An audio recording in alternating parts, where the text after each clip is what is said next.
One of the things that were very important to both summer colonists and also those of us who live here year-round is entertainment. And certainly by the 1850s and 60s, when East Hampton first developed into a summer colony, there wasn't a lot of activity other than what the summer colonists did.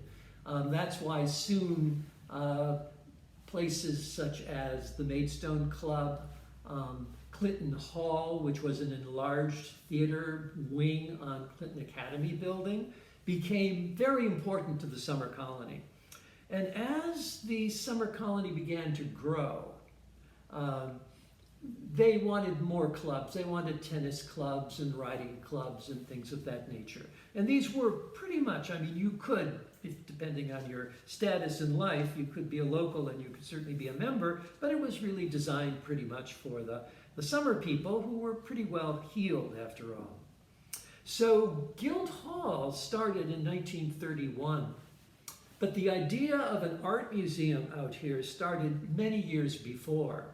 Certainly by the 1890s, we have references to barns being opened and art shows and sort of impromptu art shows at, one of the stores downtown on Newtown Lane.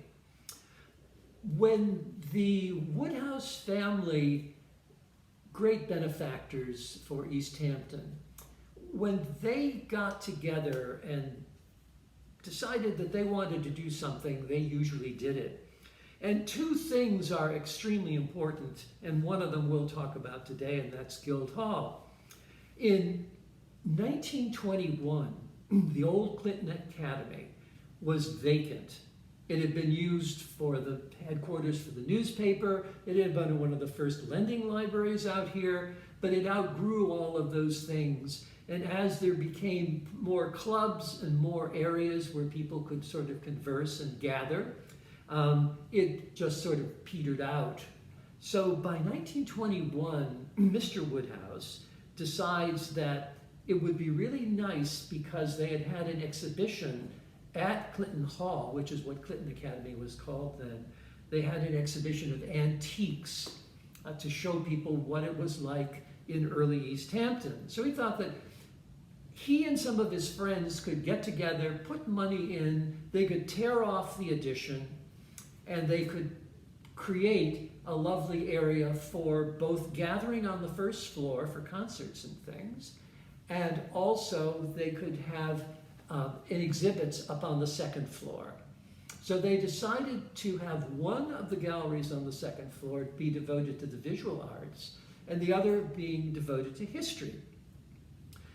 The visual arts thing seemed to have been really popular. I'm sure the history one was also, but we know a little more about the art one because they put in advertisements and press releases into the paper.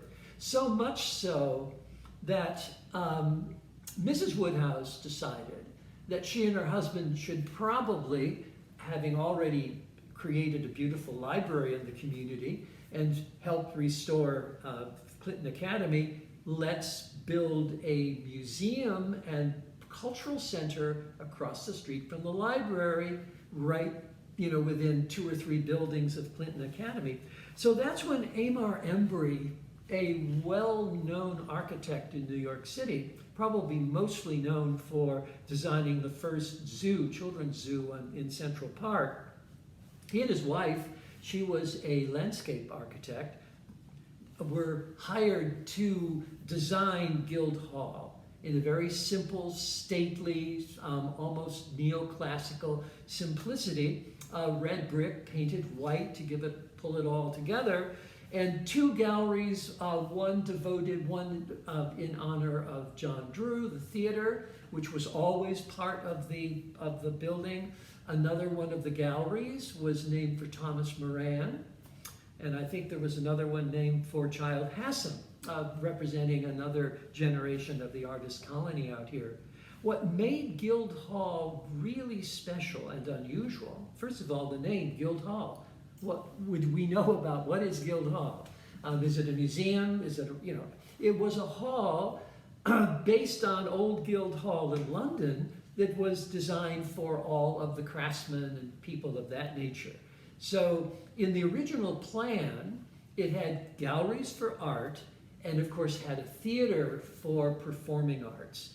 And is probably one of the earlier examples of that. The oldest one out here is in Southampton, and it was the Old Parish Art Museum, which was built in the 1890s. And that, some people feel, is the first museum in America to incorporate visual arts and performing arts. And Guildhall just continued that. Now, of course, the performing arts are so important, as are the magnificent summer exhibits, and of course it's open year-round. So it's a beautiful, very simple building, but it was designed to be sort of low, not enormous, with sort of a central section for the theater, and it was always intended that, you know, when you went to the theater during intermission, you would have a chance to go and visit the art exhibits, which is still a tradition there. So it's a beautiful building, but what it does is even more beautiful.